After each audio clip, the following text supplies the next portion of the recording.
Today we finish up our series on the Texas killing fields. We'll start by covering disappearances and murders from the 1990s. We'll then look at more suspects and trials and convictions, and close out the stories of some of the people we mentioned earlier in this series. I'm Mike. I'm Ian. And I'm Dave. If you've been patiently waiting for the conclusion of this heart-wrenching story, stick around. Tonight, let's see if we can find just a little bit of closure. This is Necronomipod.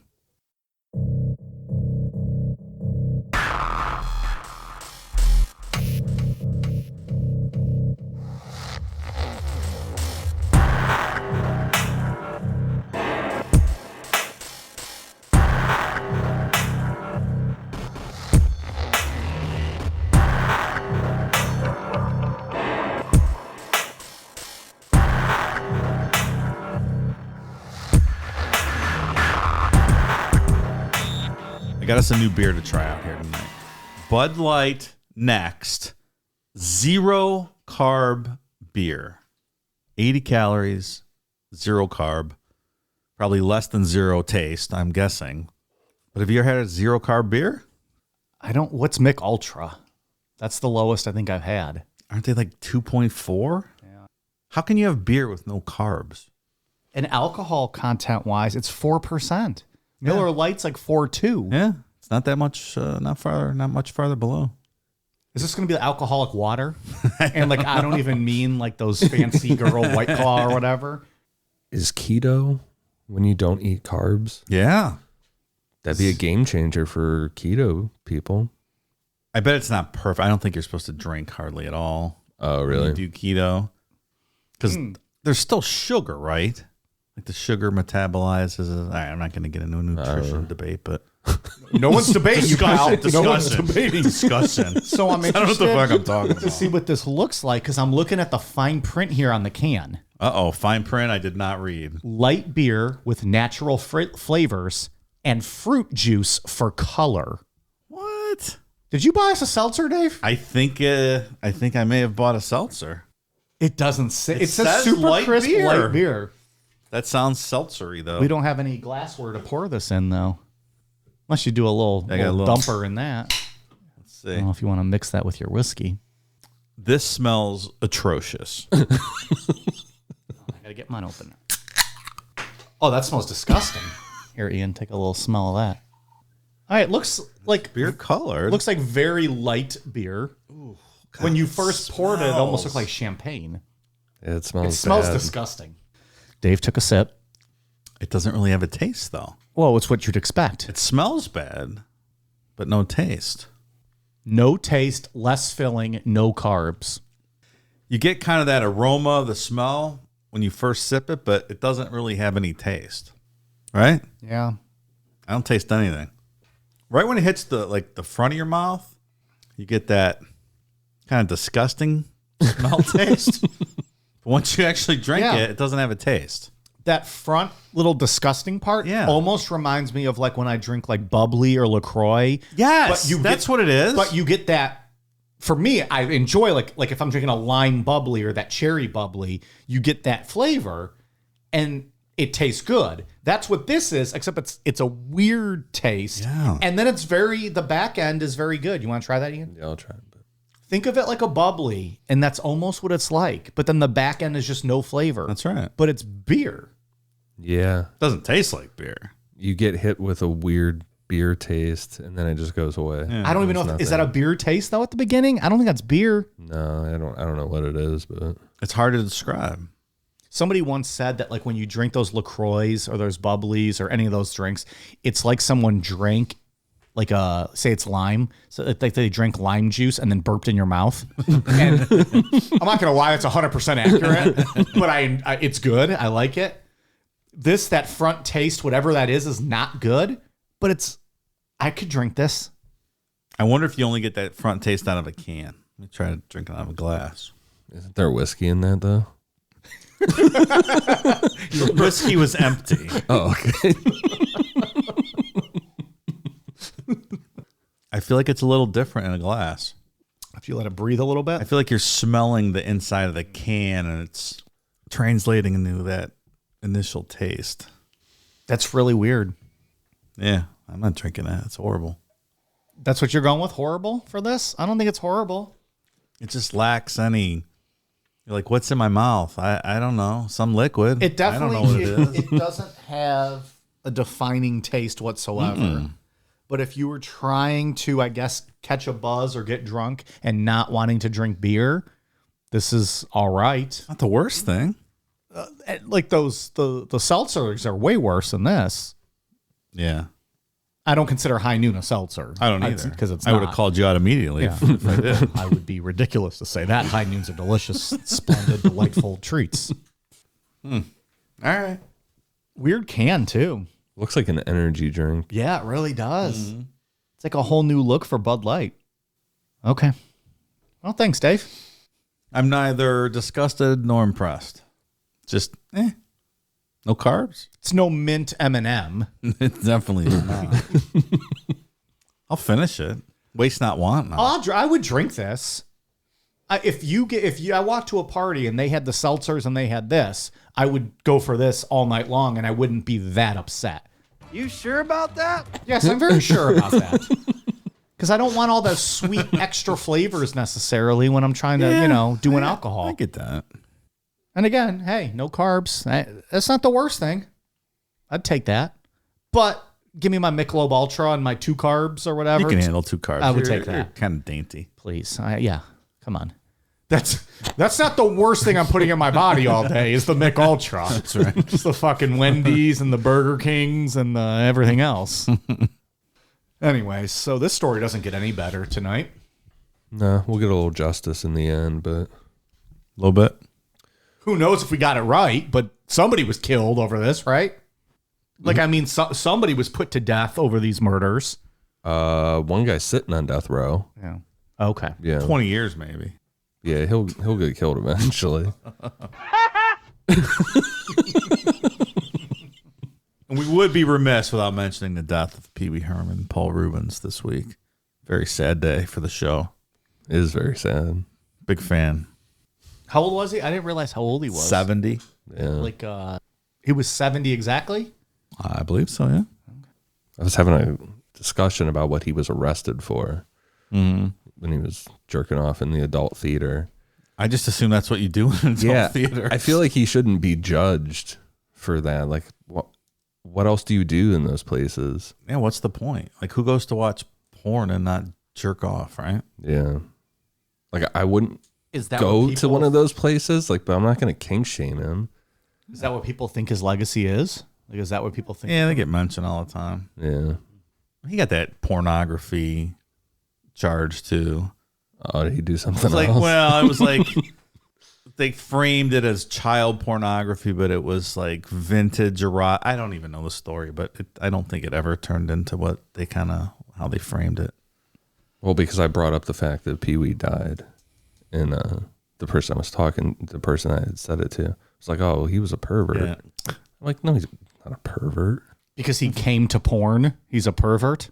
Comic he was genius. He was doing it in public, but Yeah. what else are you supposed to do?" Porn theater, come Yeah. on. It's like saying don't get a boner in a strip club.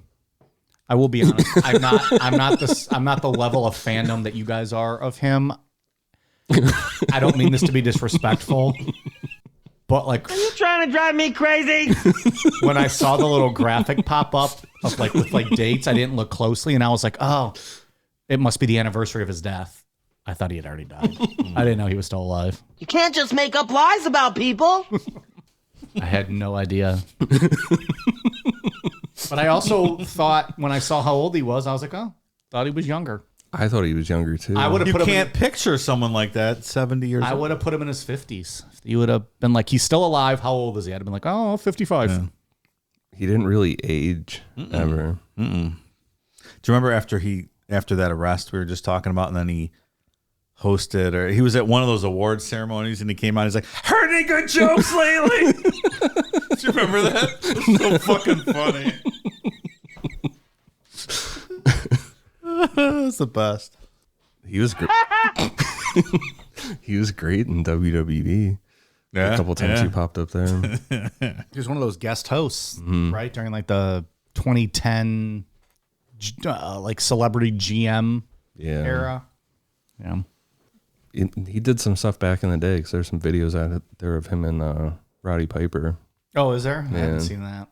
Are you kidding?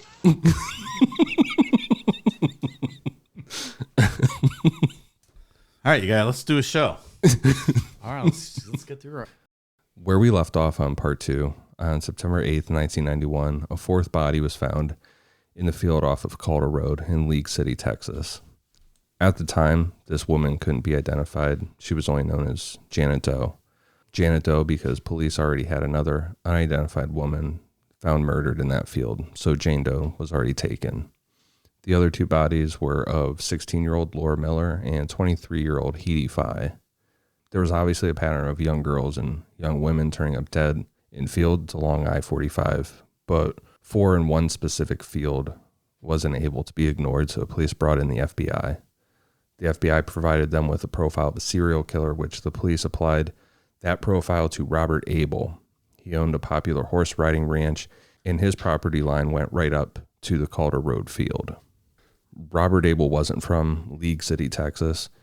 He bought the horse ranch after he retired from his work as an engineer for NASA. Robert had been divorced 3 times, and one of those wives accused Robert of having abusive behaviors. One of his ex-wives said that he would threaten violence if she didn't want to have sex with him. Another one said that Robert would beat the horses with a metal pipe to tame them, and when a horse needed to be put down, Robert wouldn't bury it. He would drag it out to the back of his property and let scavengers eat the horse, which I guess is not common. If you own horses, I guess you bury them. It seems odd just to lay it out there. Based on this, police felt that Robert matched the FBI's profile. High IQ, unable to keep a romantic relationship, and a history of animal abuse. In November of 1993, police secured a search warrant to go and search Robert's property, and this was the talk of League City. Regardless if Robert was actually guilty or not was irrelevant. The whole city pretty much got out their pitchforks. Police seized a bunch of guns, a gold tooth, and found that Robert had been keeping a ton of newspaper clippings about the Calder Road killings. Suspicious.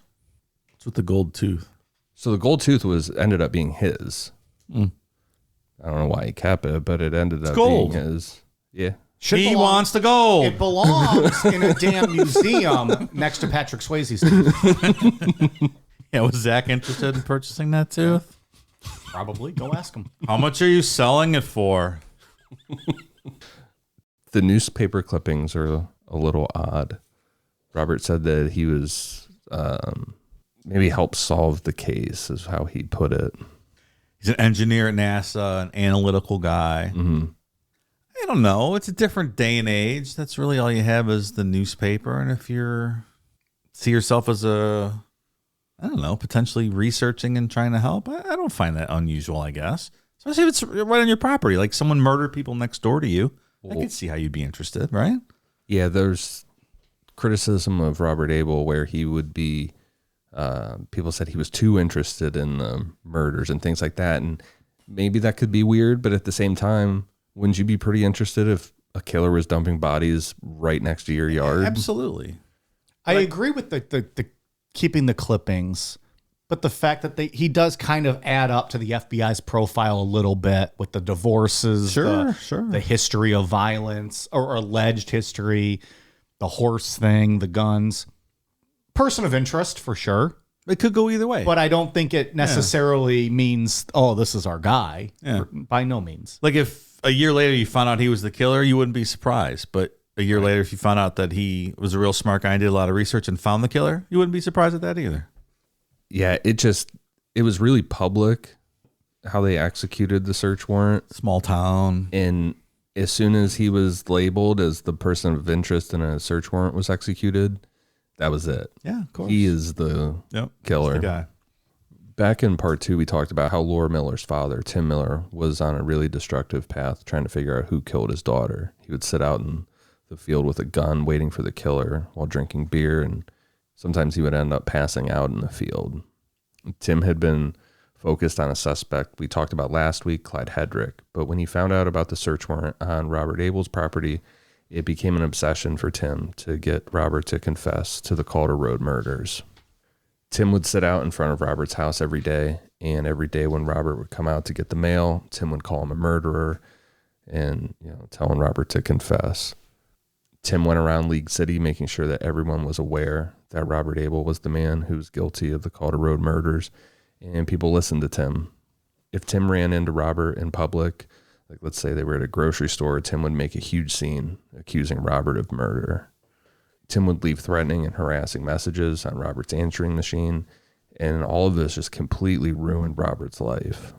I don't know how you react to that. I don't know what you're supposed to do. Like, you feel bad for the guy because his daughter got murdered, but you still can't just let him have open season on you like that. Not sure what you do. Yeah, it's tough. Like if you're Robert, You're like, yeah, I can understand this a bit, but you're just trying to go buy like, Chex Mix at the store. right. And you got this guy just like harassing you all the way down. I don't know. But if you're Tim and you truly believe that's the guy that killed your daughter, like you're not going to relent. Mm-mm.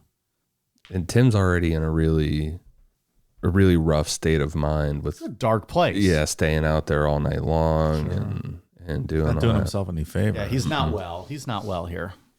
We talked about it last week, but this is when Tim and the owner of the Calder Road field came to the $10 a month agreement, allowing Tim to search the field. It's a good deal. You know what else is a good deal for $10 a month? Necronomipod Patreon. Available at patreon.com/necronomipod. Look at that. He's got it down. This searching that Tim was doing out there is going to be the precursor to Texas EquiSearch. And Tim's one and only goal at this time was to find evidence to incriminate Robert. He had volunteers out there, search dogs. Like I said, it's the precursor to Texas EquiSearch, like full search operations out there. Do we want to talk about EquiSearch? Yeah, he started it in around 2000, right after his kind of break he has with Robert. He founded Texas EquiSearch, and essentially it's just a huge search operation that he does for free for families. Over the place. Yeah, all over the country. Doesn't charge families for it. The lady that wrote the book, Deliver Us, I read that book for this. She said that she feels that Tim is just trying to bring his daughter back or solve that. But He's doing a lot of good, though, yeah. at this point. Mm-hmm. Just never came back from this, like trying to figure out what happened to his daughter. He's channeled it in a really positive way now. And he's helped find several people, right? Mm-hmm. Yeah. It's a massive search operation that he's built. He sued Casey Anthony because he tried to help find Kaylee. He had people out there. So after Why that, would you sue an innocent woman? it's interesting how he won that lawsuit. If she's so innocent. What was the judgment against her? That was a lot of money. $1? Oh, it was. Has she paid yet? Probably not. Maybe Tim will hit her up for all that Peacock money she just got for that documentary. She could have paid him off tenfold if she would have taken Larry Flint's money, right? That's right. No problem. Write him a check right that day. problem. $10 million for you to pay for that beaver. And she said no. I work at Universal. I got a job. Let me show you back to my office. We'll go back and cover the rest of the timeline after we finish up with Robert and the Calder Road field. But this stuff went on for years and years. Innocent or guilty, I don't know how he lived with this for this long. This was a daily occurrence with Tim. I was just picked up and left. Yeah. Eventually, Fairly soon after this started happening. 6 years into this, so now in 1999, Tim was sitting outside of Robert's house waiting for Robert to get the mail, like every other day. And as soon as Robert came out, Tim started harassing him. However, this time, Robert said something back to Tim, something nasty about Laura, along the lines of, like, maybe if she didn't have a crazy dad, she'd still be alive, something like that. Tim snapped and got out of his vehicle, threw Robert to the ground, and held a gun to his head. Thankfully, Tim didn't pull the trigger, and this incident broke the cycle of Tim harassing Robert. Tim was admitted to a hospital for psychiatric treatment, and he eventually came to accept that He played a really, really big role in ruining Robert Abel's life. According to Tim, he and Robert made amends. Tim apologized to Robert. Fast forward to 2005, Robert Abel drove his car onto some train tracks and was hit by a train, resulting in his death. Officially, it was ruled as an accident, but it's pretty much accepted that Robert probably committed suicide. Tim accepts his role in what happened to Robert Abel, and he said, has publicly said there was never any evidence to support Robert's role in the murders. In 2012, he was doing an interview, and Tim said that he felt responsible for Robert's death. He played a very big role Probably in it. was. Mm-hmm. The Netflix documentary plays one of those voice messages that Tim left Robert back then. Yeah, that's right. It's not very nice. I cannot imagine living with that for years. Amazing he did stay there that long. The way I took it was that he just didn't want to close up his horse ranch. But You're not forcing me out of town. But no, his business took a hit. Nobody would go out there.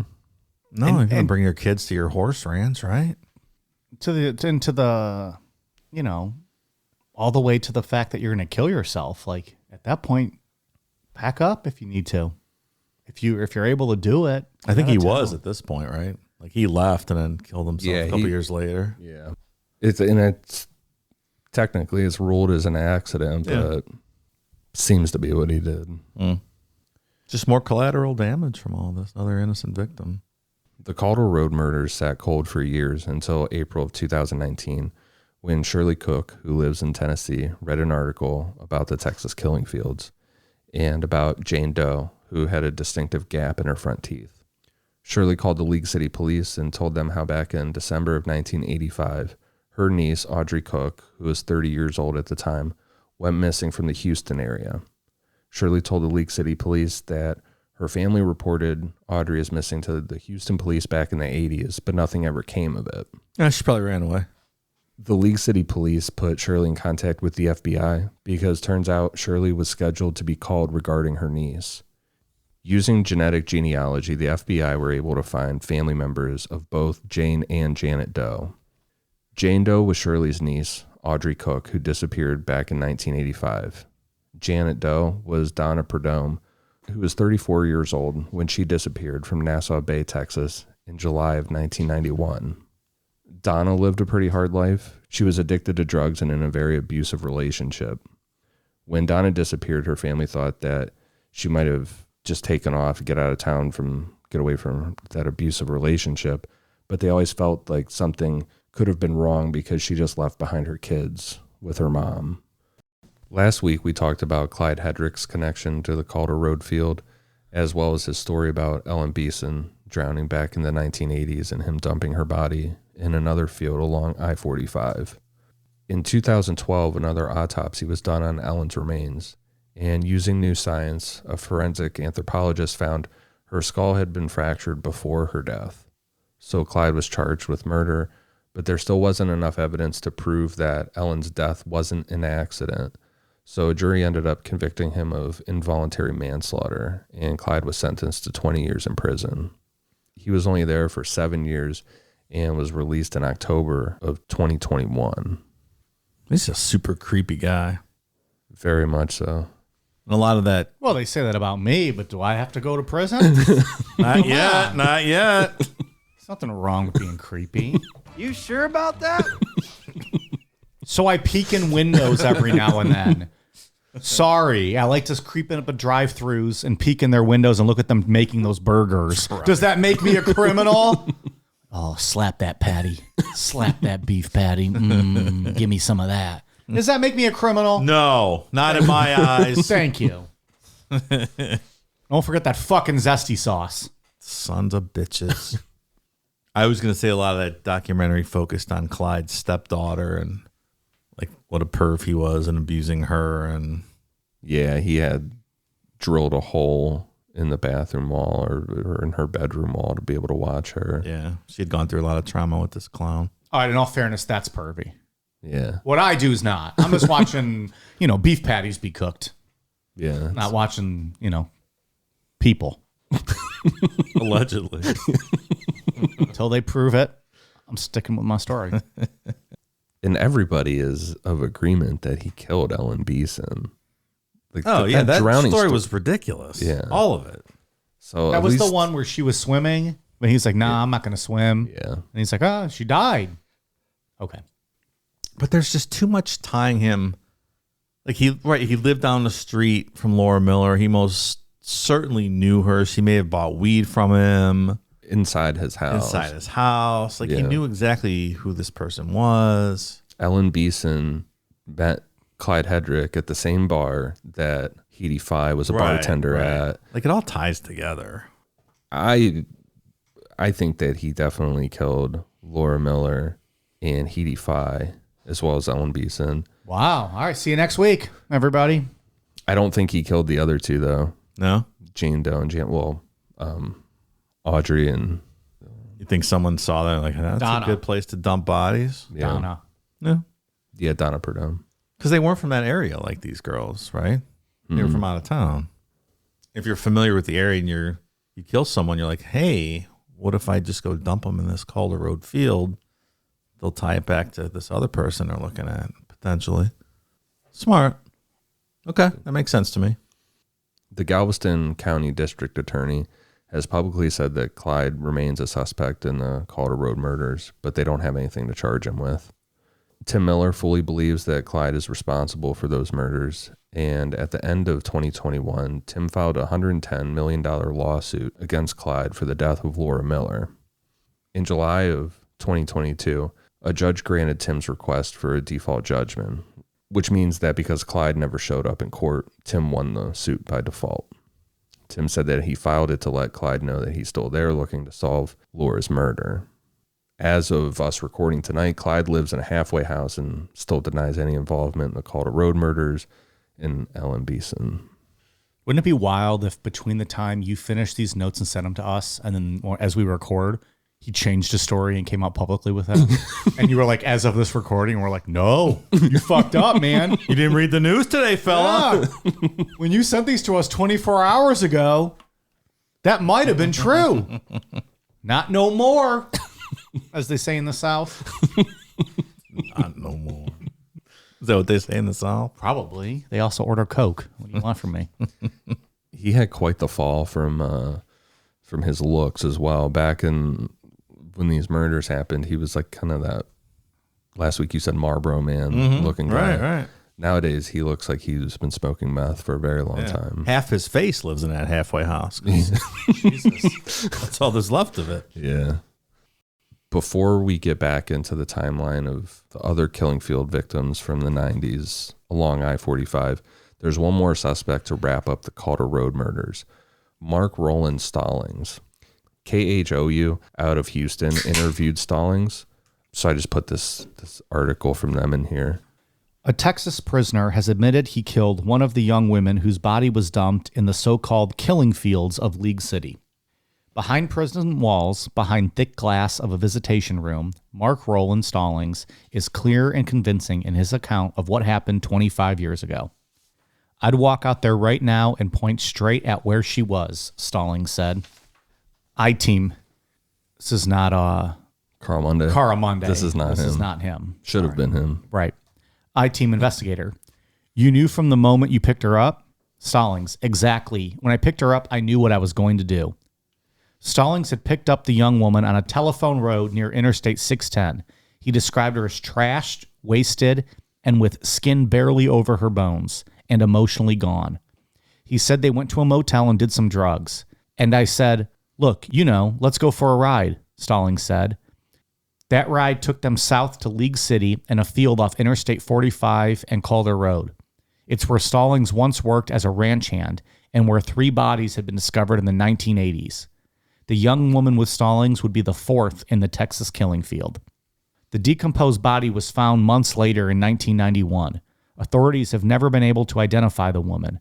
She is known only by an artist's rendering as Janet Doe, but it wasn't the first time Stallings admitted to killing Janet Doe.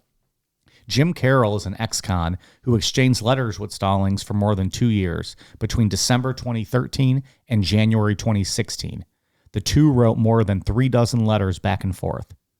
I know I had no right to take this young girl's life. She was just an innocent girl, Carol read from one of the letters.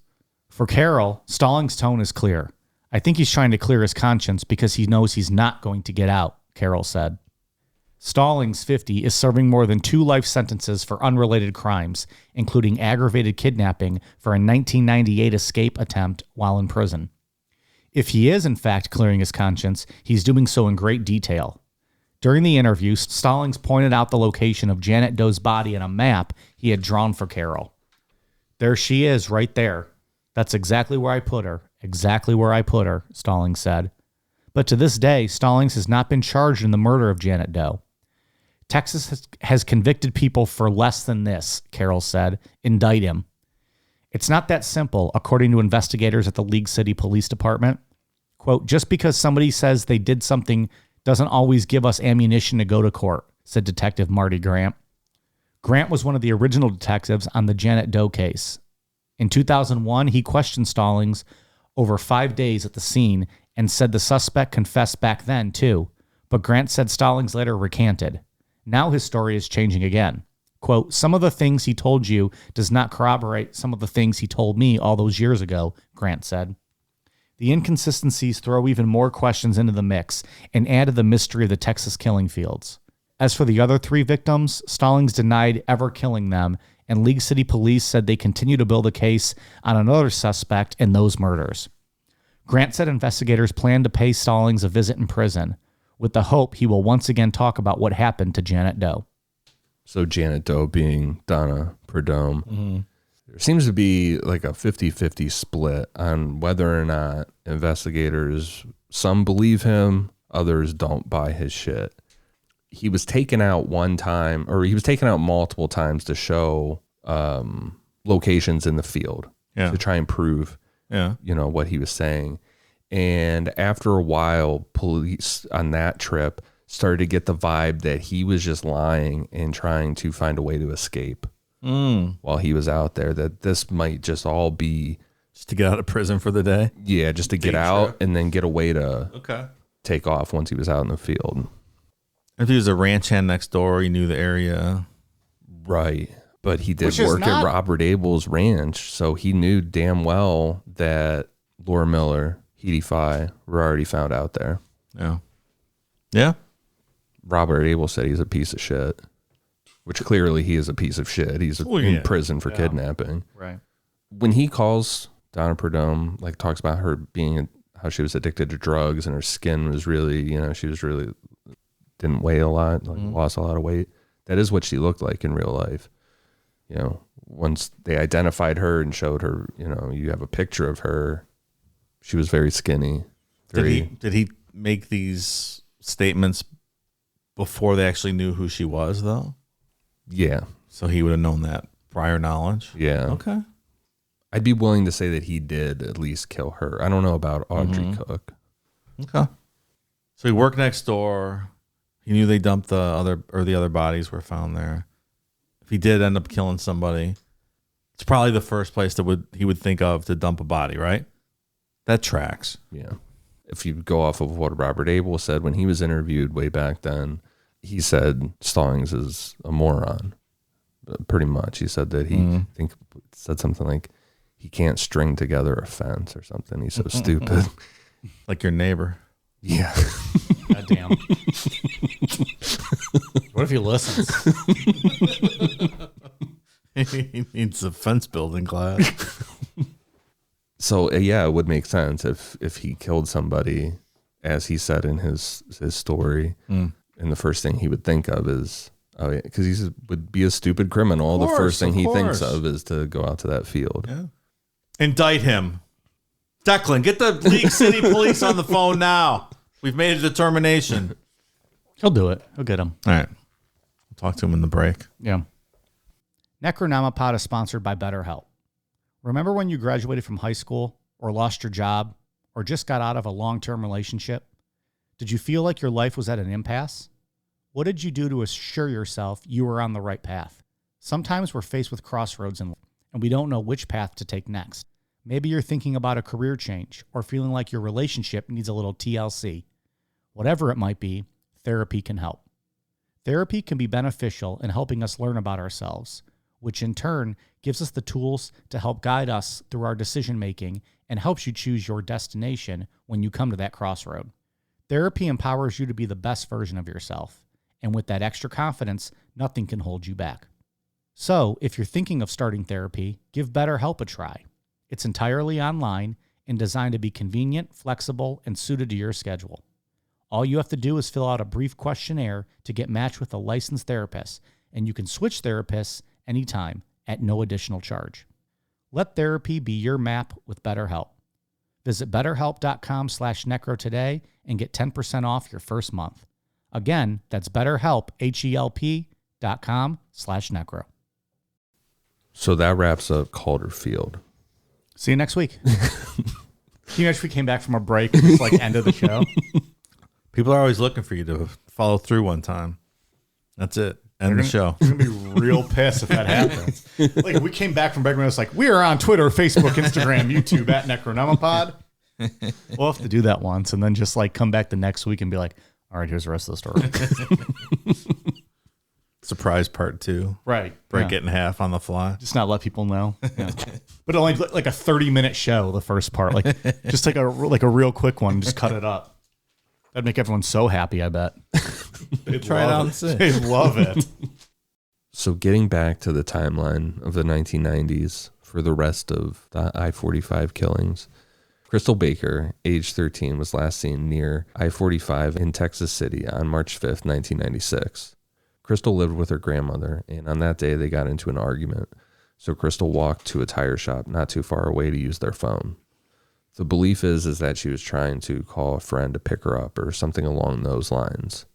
The tire shop confirmed that Crystal used their phone, but whoever she called didn't answer. Crystal then called a bunch of other people, and it got to the point where the tire people were like, hey, you can't hang out and talk on the phone all day. And at that point, Crystal left, walking down the street. 5 hours later, her body was found underneath the I-10 Trinity Bridge off of I-45. She had been brutally beaten, raped, and strangled to death. 5 hours later. Real quick. Wow. Laura Smitter, age 12.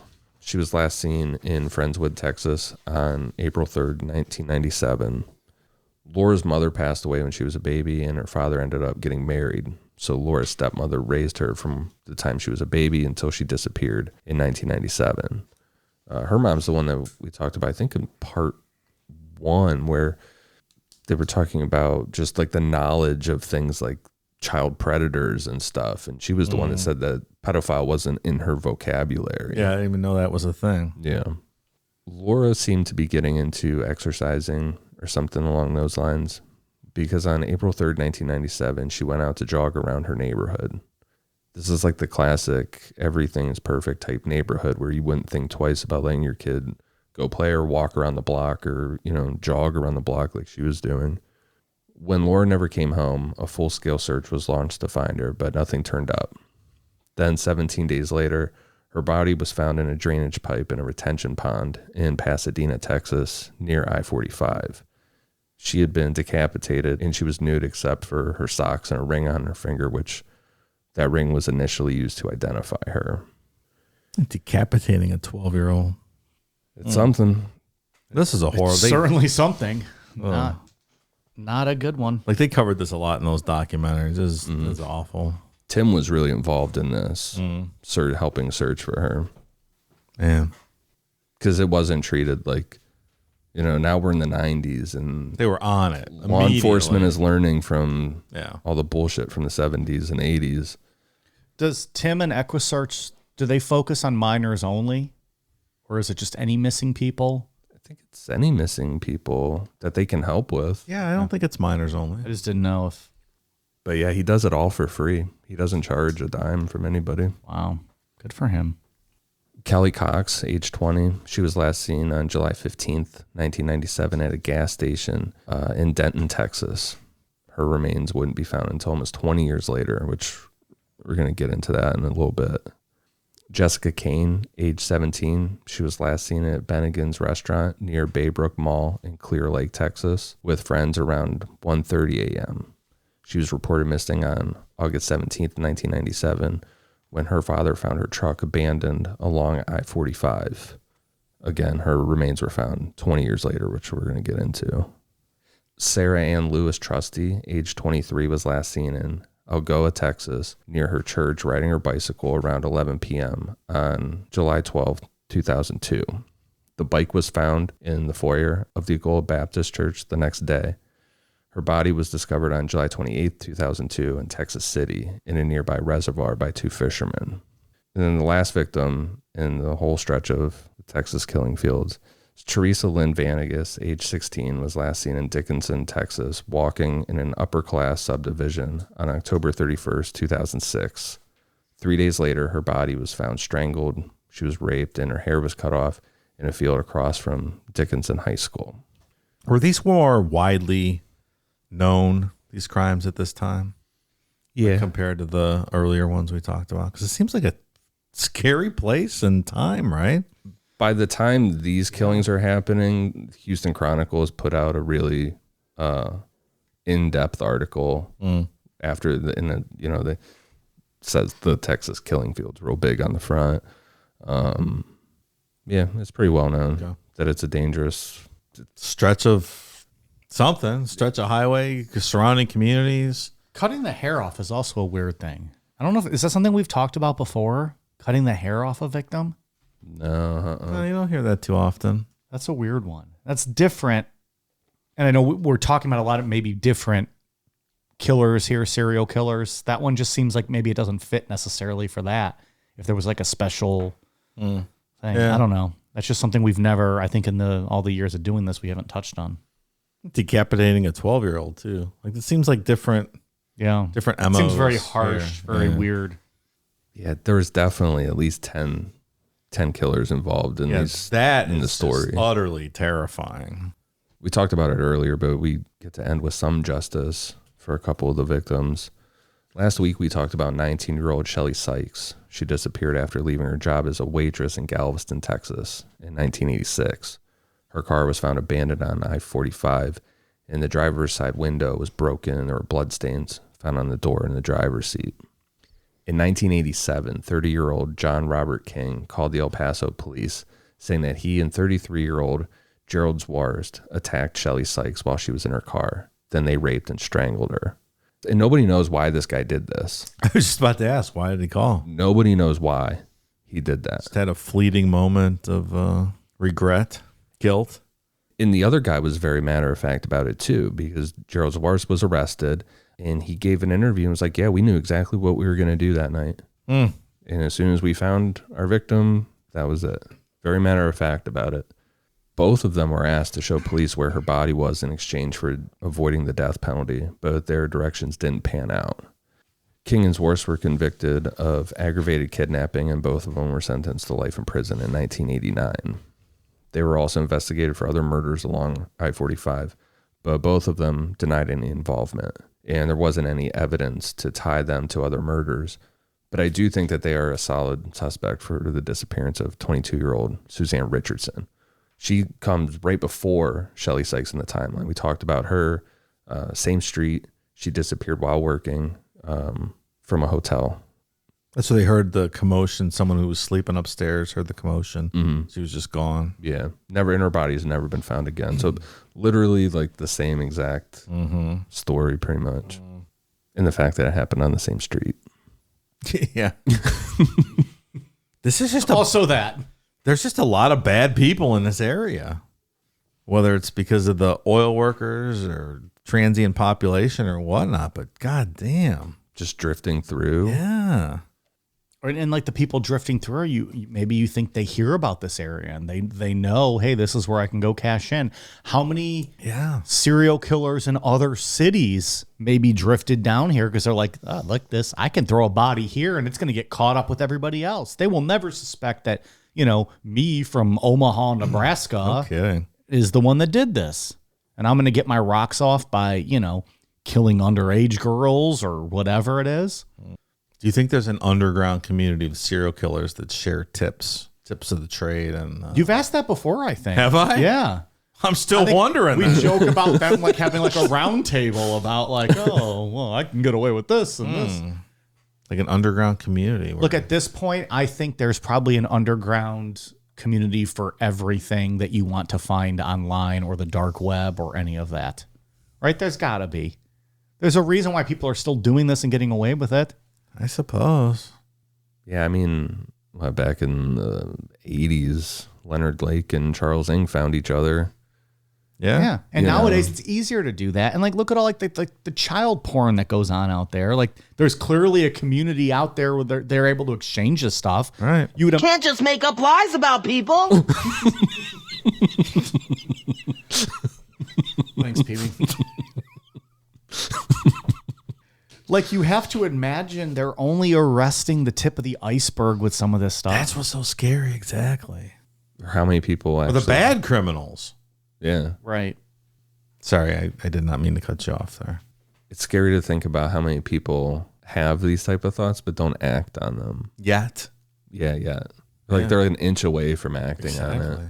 Like at the right scenario with the right circumstance and environmental factors gonna set them off. That dude that was driving that fucking black Dodge Charger around by the schools. Yeah. When I saw that dude in the parking lot of Heritage, I called the cops because who knows when this dude's a pervert looking at little girls. When's he gonna just like cross the line? Forgot about that guy. Maybe he already did. Right. You're a hero. You're a hero. Is No, he I'm gonna still say around? it. I forgot about that guy. I haven't seen him. Probably locked his ass up. He gone. He gone. You know why we're not doing a show about him? Because of Ian. Call the cops. Takes one person. But I like every one of these guys that we talk about, they crossed the line at some point. They didn't start there. Right. Yeah. Like if they hadn't seen a particular girl on a particular day, maybe they wouldn't have. Like who knows what Right. that final deciding factor is that pushes you over that line. In 2012, a man named Kevin Edison Smith was arrested on a felony drug charge in Louisiana. And around the same time, the evidence in the Crystal Baker case that we just talked about a minute ago was tested for DNA. The FBI was able to pull a DNA sample off of Crystal's dress that she was wearing when she was murdered. When that sample was ran through the national database, the FBI got a hit on Kevin Smith. A jury deliberated for about 30 minutes and found Smith guilty. He was sentenced to prison. That was a semen sample that they were able to pull, so you can't really deny that. It's because as soon as they want your DNA, you have to come in a cup, right? And they will always have your semen sample. And a vote for Mike Namapod is a vote for a safer America. An America where if you get arrested, you come in a cup. That's how I run my country. Come now. Other than that, we're very loose. Like, go have fun. Do what you want to do. But if you get arrested, we might make you come in a cup. No hard feelings. You're not guilty, but we're going to hold on to that calm just in case you're guilty later. Or in case Maury Povich wants it for a TV show. You are not the killer. Now we're talking. That's a good TV show. So I guess no more Clerks movies if Kevin Smith is in prison for murder. All right. I guess that's that. Smoochy Boochie. And we'll wrap the series up with 64-year-old William Lewis Reese, who's still alive today, sitting on death row in Oklahoma. In April of 1986, a 19-year-old woman was driving to the gym when her car broke down. Reese was working as a truck driver at the time and stopped to see if she needed help. Reese told the young woman that he would take her to a payphone, but instead he tied her up and raped her. Reese then drove to a nearby motel where he rented a room for the night. He allowed her to use the bathroom, giving her an opportunity to escape and call the police. Reese was arrested and charged, but he was let go after he paid bail. Oh, of course. Why not? Seems like a great guy to give bail. $100. Be on your way. Reese. While out on bail, Reese raped another woman and was rearrested. He was put on trial for both rapes, found guilty, and sentenced to 25 years in prison.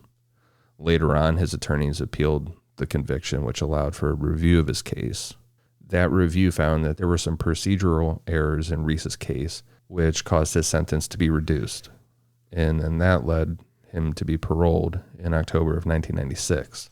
After his release, Reese moved back to Oklahoma to live with his mom. Then in early 1997, he was able to get his driver's license, so then he moved to Houston, Texas. After a couple months of living in Houston, Reese kidnapped and attempted to rape 19-year-old Sandra Sapaw.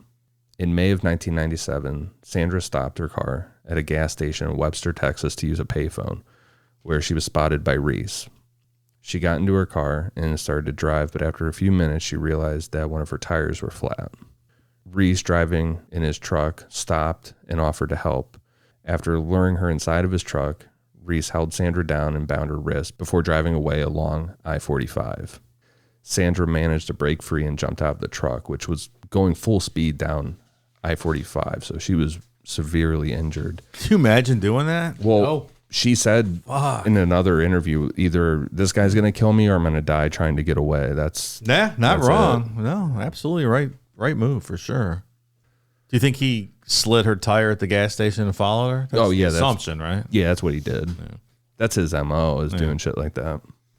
She survived and was taken to a nearby hospital where she described her attacker, but she couldn't remember important details. I almost want to make Mike read this next part. She was put under hypnosis, but was able to recall Reese's license plate number. Oh, that's science, Mike. Science at work here, pal. We've talked about this before. We did that one Art Bell call. We've mentioned on, I don't know if it was on Patreon or was last year an Art Bell like Sunday show. Sounds Remember right. the girl in the food court remembering the guy's phone number? Oh, yes. Yeah. Mm-hmm. But she wasn't under hypnosis. She like dreamt it, I think. I don't remember the call. Yes. Yeah, she dreamt it. I do believe the mind is capable of recalling that information. There you go. I can't remember if that was a Sunday show or a Patreon or show, but either way, patreon.com/Necronomipod. We do an Art Bell show every year, including this year we'll do one. Coming up. Yeah. Have you guys started listening to pick out calls? Because I have. No, we let you do it last year. I know. I did them all last year.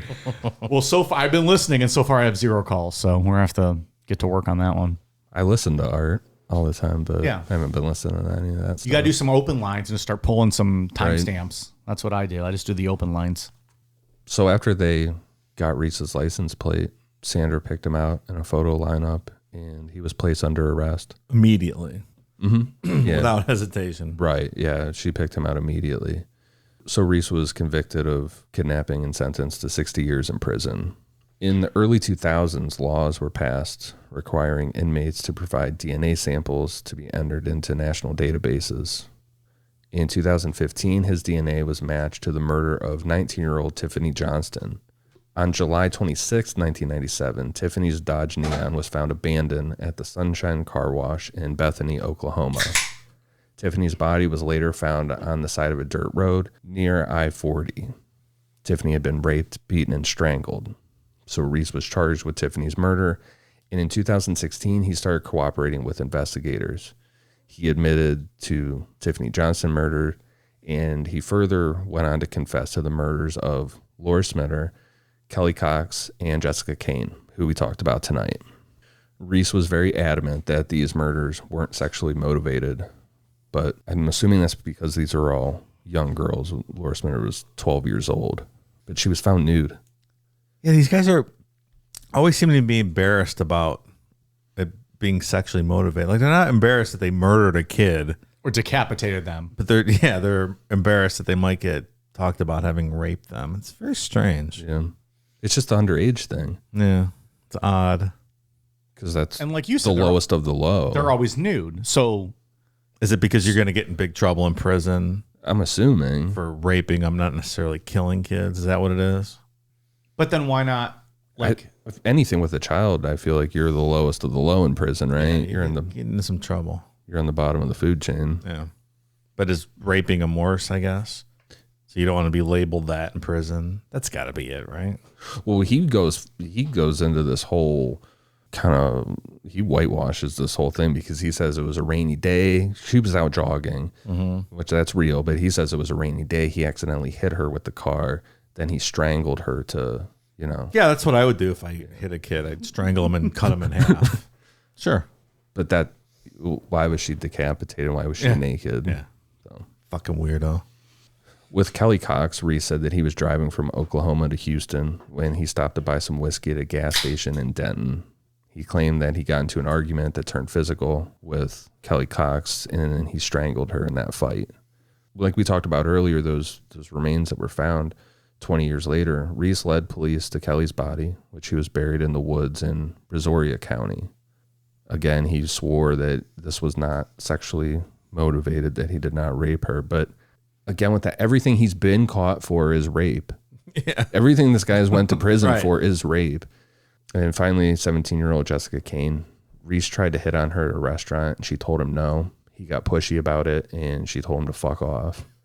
Reese followed her as she left the restaurant and tailed her car until she pulled over. Reese said that he beat and strangled her, but again, no rape, and he led police to her remains. Can I just acknowledge how terrifying it must be to be a woman, a young girl? Like you're at work and some fucking piece of shit tries to hit on you, and he follows you home and murders you. Like, men are such vile fucking pigs, you know? It's gotta just be so scary. Yeah, just to go to work and do your job. Like, yeah. Every person we've talked about in this story, it was all women or young girls just living their lives. Going about their daily routine, yeah.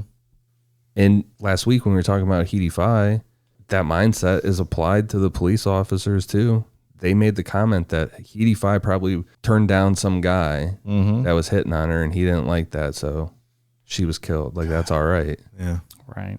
So kind of they have the same mindset as the serial killer a little bit. Right. They understand it. Like, yeah, that's probably what happened. Well, it's her fault. That's what she gets for being nice to that man. Trying to make, tips just to get by. It's scary out there. On August 19th, 2021, Reese was sentenced to death by the Oklahoma County District Court for the murder of Tiffany Johnston. Then he was sent to Texas, where he received a life sentence each for Laura, Kelly, and Jessica. And he's still sitting there. So he'll die in prison. Yeah. That's the Texas killing fields. Man, See you next week. It's so... that is quite a stretch of murders for a long period of time. It's just so creepy. The name we talked about last week, the name Texas Killing Fields is creepy. Yeah. It's its own phenomena. It really is. There's no other stretch of highway like it in this country. So why that? I guess, is it just because of all those, it's so desolate in areas? Is it a combination of all the drifters and the desolation and... In all fairness, lack have of you ever been on police the highway follow-up? between Columbus and Cincinnati? That's pretty awful, too. Like, it's a whole lot of nothingness. And if you're leaving Columbus, what are you getting to? You're getting to hell, a.k.a. Cincinnati. I'm just saying. I'm teasing, obviously. You're right, though. You can probably find similar stretches of highway all over the United States.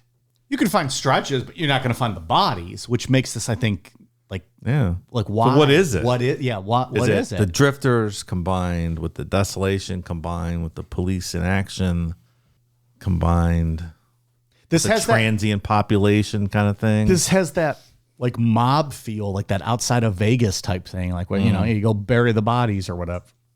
But it's not that. It's not mobsters. It's not these are innocent young women. Yeah, it's hard to reconcile. And I think we're all on the same page, or it's well established. Like, it's not the same killer who's doing this for 3 decades. No, how many suspects have we talked about the past 3 weeks? Right. And how many do we just not know of? Sure.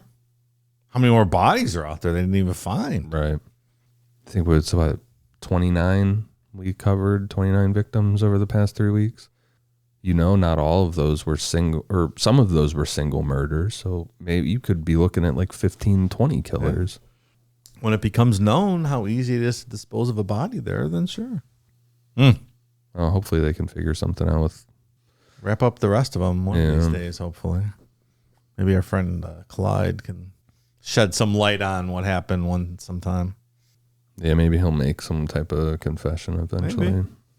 What's he up to now? Is he out? He's out now? Yeah, he's just living in a halfway house. We're sending you he's down the there. halfway house We're guy. sending you on assignment down there to talk to him. Hey, Declan, you're going on assignment. I'm sure as fuck not going. All right, he'll handle it. You get $2 a day for food. Are you trying to drive me crazy? Pee-wee can go with him. Sleep in your fucking car. I don't give a shit. No. It's your Dodge Neon. Pack it up. Get out of here. Fucking idiot. Dodge Neon. God, I hate Declan. All right. So Dave, when he sends in his expense reports, he gets $2 a day for food. That's enough for him. He Triscuits. Why you got to be so mean to that guy? Do you like him? Who likes that guy? I do like Declan. Do you, though? Is that why you let him live in your basement? In a Yes. A cage. cage? You can have him, pal. Ian and I hate his guts. I think he's a fine intern. Okay. I think we should hire him. I think we should hire him full time and His start favorite paying him. fucking wrestler is the Ultimate Warrior. So, just saying. I really hate him. Is that disqualifying? I guess. You'll never work here, Declan. All right. Any final thoughts? My final thought is that is a very scary place, Yeah. It certainly is. and to be a young girl in the area is terrifying. Still a lot of missing there person is. reports going on in that area, or is there like is this still, do you think, happening? Like people in that young girls living in and around that area going missing, or maybe is it just now a place where if you abduct someone 4 states away, you know, to just kind of make your way down there and Yeah. ditch 'em? I mean, I didn't see anything of like it still being a big issue. It's been a while, right? Yeah. Since the last body was found. Yeah. But again, like, you know, in this, we know from this area, from a body's been found, but they're not, you know, if someone's abducted in, you know, Wyoming, you're not necessarily going to think of I-45. No. Yeah. It's not great being a woman. No, it's really not. Too many creeps in the world. And just even all over the world. It's not great at all, really. It's never been in history, really. Well, on that high note, Yeah. I was going to say, Dave, any final thoughts? You got to follow that up now. I don't even know what to say. This is it's just crazy stretching back to the early 70s. I mean, it was just nonstop for 3 decades, 4 decades. I knew it was a big stretch of killings. I didn't know that it was going to be 3 parts immediately. Yeah. I always wanted to read the book Deliver Us, so this gave me an excuse to read it. But yeah, when you start digging into it and you see all these suspects, like there's so much to talk about. Yeah. At least we caught a few of them, right? Yeah, William Reese did not need to be out in the world. No. He makes the case for capital punishment for rapists, in my opinion. I have no problem with that. Yeah, he got out way too, like that bail. He just turned around a month later and did it again. And then after that sentence, he did it again. I don't think I have a problem with that being a capital crime in certain circumstances. Yeah, I'm fine. Maybe not every circumstance. Again, in a perfect world. Yeah. I'm just sitting here, pal. I'm just sitting here. It's not something I can support based on how the things work in this country now, but in a perfect world, I would support that. So for more, there's the Netflix documentary, right? Yeah. What's that? Is it just called Texas? I forget It's what it's called called. Crime Scene. Crime Scene. Texas They don't tell it Crime nearly Scene. as well as you do. They're out of order. The It first is out of episode order. was rough to get through for me because they start with the 80s A lot of bouncing. and then they backtrack. But it's It on is good Netflix. to see the families talk about it and stuff. It's it's Putting names to faces for sure helps with it. And what was the book you read for this one? Deliver Us. Deliver Us. All right. So if you want more on the Texas killing fields, check those out. Dave, what do you got for us? I've got some shout outs. Thank you to new patrons. Nikki Namapod. Well, wait a minute. Nikki Namapod. I'm just going to throw out that. Is she last joining name. the show? We had a new member. Declan doesn't even have a Namapod account. He'll never have one. We made him have an email of Declan334@hotmail.com. Decky Namapod at askjeeves.com. People are going to start emailing that now. Do it. See what responses you get, people. Tabitha Nicole. Mike's future ex-wife, 69. Yeah, that's probably true. Renee. Why don't you come on up and fuck me in the ass sometime, huh? I don't know who that's directed at. Declan! You're going up there. Freddie Hughes, Josh Hennessy, Sasha Kendall, Jeff Garcia, Elizabeth Jasmine, Bree Tom, Amy Graham. How weird would it be if cum was white instead of red?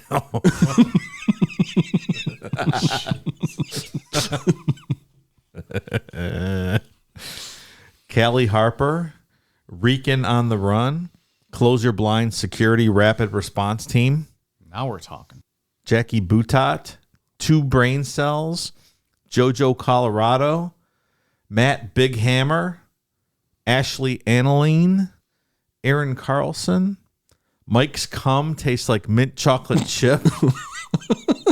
It's fucking awesome. I'm getting choked up over it. That's the greatest compliment I've ever heard. She's someone else getting choked up on the chocolate chip. That's amazing.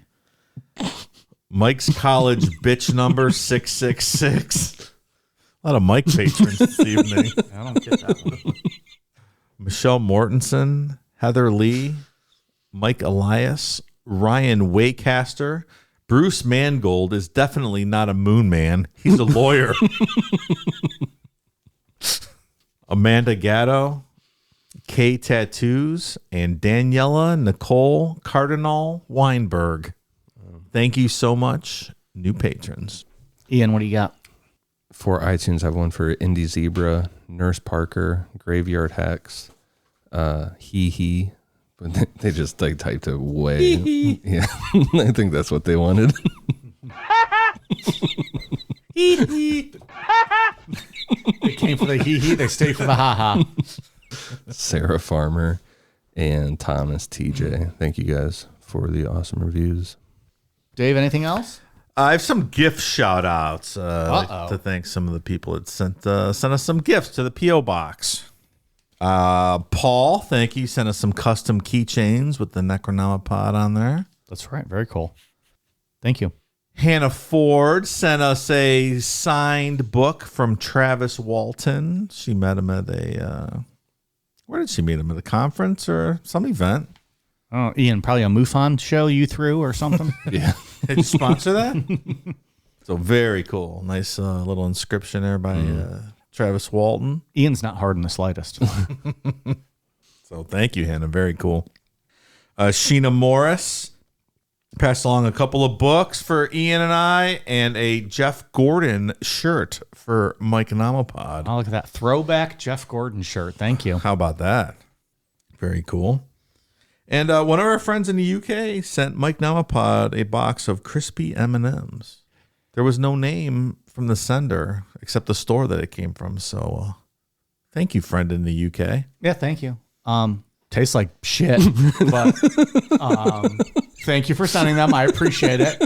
Not the same as our crispy M&Ms, but thank you. I appreciate it anyways. It's a very kind gesture. Chocolate's a little bit different over there. Yeah. I didn't even know that was a thing until tonight, so at least I learned something out of it. I mean, I get it. I get it. Their chocolate's different than our chocolate. To me, they don't even taste sweet. It was almost bitter a little bit. So had that the crispy M&M part was still there, but Yeah.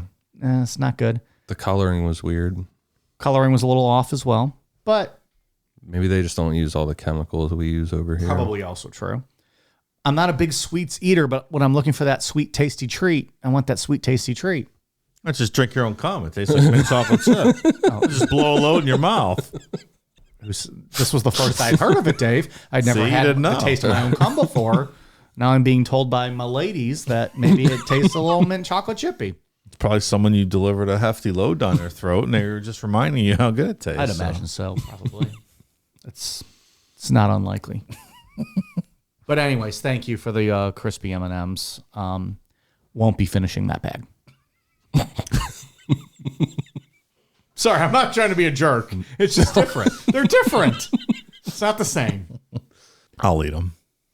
We're leaving them here, so They will not go to waste. Is all their candy different over there like that? Are they not big on I tried a sweets? little bit of chocolate when I was over there, and it's just not as sweet. But they don't have like shit like over here, like nerd ropes and all that kind of stuff. well, but they eat baked beans for breakfast. So That's true. and I don't noodles. recall nerd ropes. I'm unable to answer that question. I'm sure you can find nerd ropes in England, though. If not, we'll send them some. And then they will immediately have diabetes.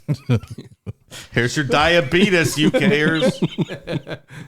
We are on Twitter, Facebook, Instagram, YouTube, TikTok at Necronomipod, patreon.com/Necronomipod, necronomipod.com. We have stickers. Nope, have not. Still on sale. It's been a month. Amazon.com, search Necronomipod for all of our other merch. All right, you guys ready for a cool down beer? Cheers.